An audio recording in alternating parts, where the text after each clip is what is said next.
So I have been waiting for this moment for what feels like a very long time now, because I am in India and everything takes its sweet time to reach here. Every release this generation for CPU, GPU and even motherboards has been rather controversial, but I think that we'll be able to have a really great build today after I spent close to 50 hours in selecting every component. Hey guys, I am Siddharth and let's build my new PC.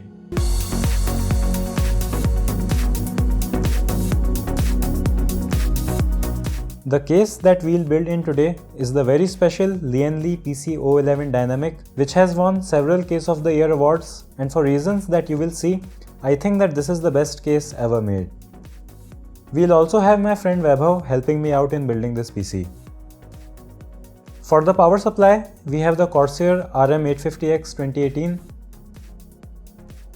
It gets mounted on side of our case, which also supports adding a second power supply if you want to add that for some reason. Then for our motherboard, we have the Asus Republic of Gamers Maximus 11 Hero Wi-Fi Call of Duty Black Ops 4 Edition. Yes, it has the COD logo on the board, but this was the only version available in India, plus it doesn't hurt to get a $60 game with it.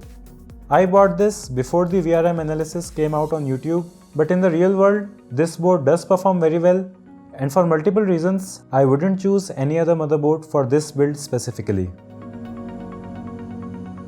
Then we prepare the bracket for our CPU cooler, so we won't need to keep turning the case around later.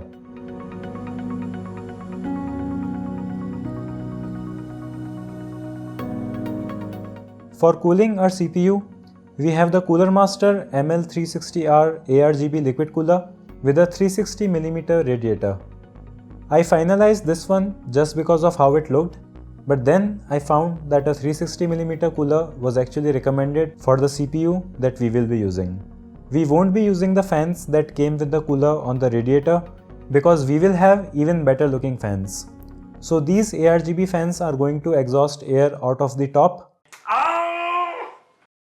But because we are very intelligent individuals, we mounted one of the fans in the wrong direction, and that took some extra time. And then we finally adjusted the position of these fans for optimal airflow.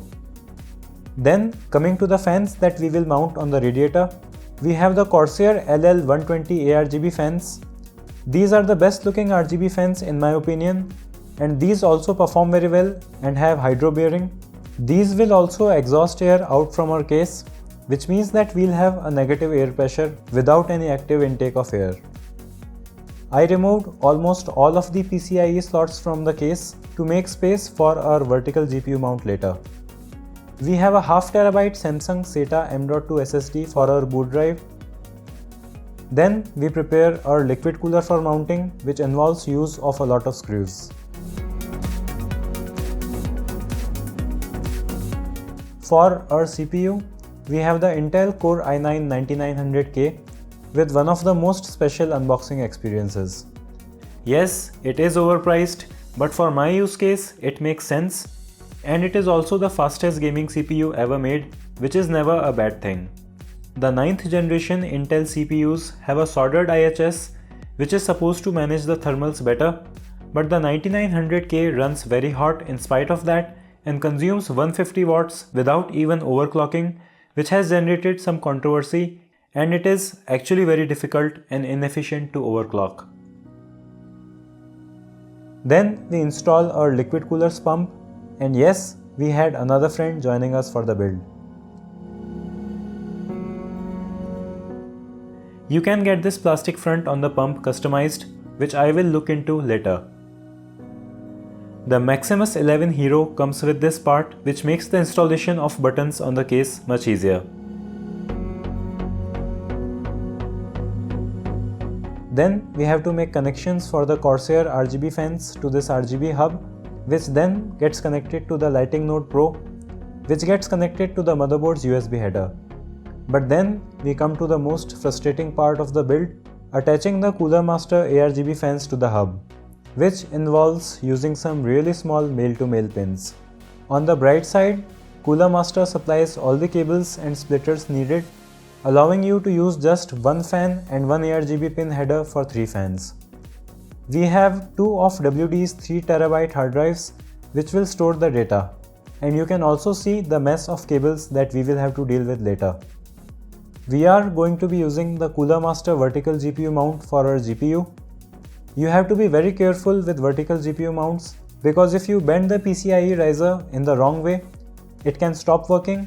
It's also great to see that this mount is compatible with non-Cooler Master cases too, and I recommend getting this one as the easiest way to vertically mount your GPU. For our GPU, we have the MSI RTX 2080 Ti Gaming X Trio, the first card to allow maxed out 4K 60fps performance in modern games. Ray tracing is heading in a better direction, but DLSS is the feature that I think is going to make a big difference in the performance and will make this worth its 1.2 lakh rupees price tag. It is a pretty large and hefty card, but greatness rarely comes in small packages. Installing the GPU with vertical mount installed was not easy as the case got in the way. So I think it will be a better idea to install the GPU in the mount first, then install the whole combination in your case. For the RAM modules, we have G.Skill Trident Z 3200MHz RGB RAM, which is still the best looking RAM after years of its release in my opinion. There is not much to installing RAM, just don't install it in the wrong slots like the Verge. For the case lighting, we have the ARGB lighting kit from Corsair, which connects with the Lighting Node Pro, which came with our Corsair fans. Lighting strips are the easiest and most cost-effective way to spice up your rig, and I was very happy to see that these just attached into the sides of our case with their magnetic side. And now, the moment of truth. Whether this PC will post on the first try.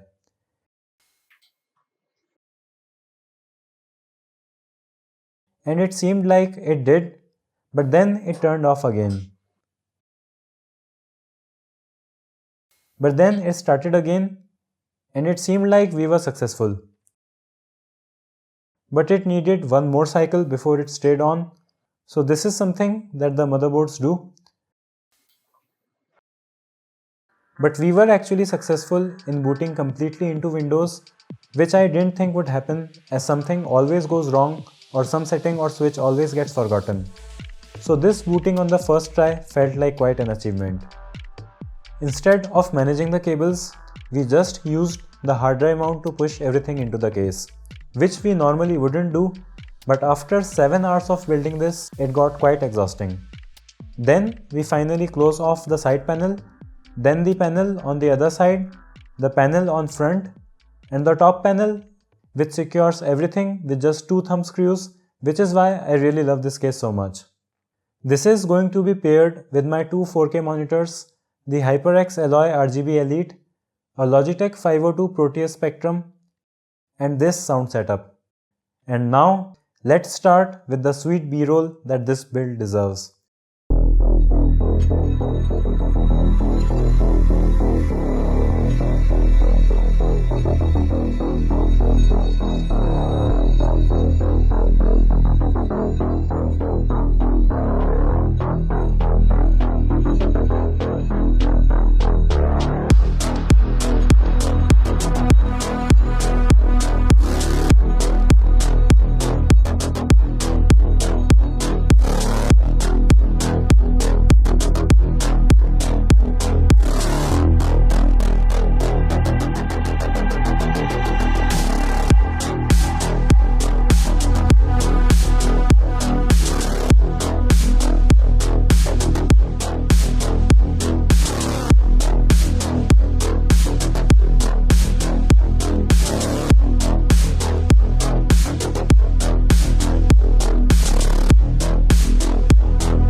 And so that is it for the new PC.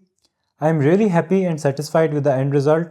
I really got everything that I wanted, and I really think that this is one of the best looking PCs that one can make without going custom hardline water cooling or making those one of a kind mineral oil PCs that Linus used to make on his channel.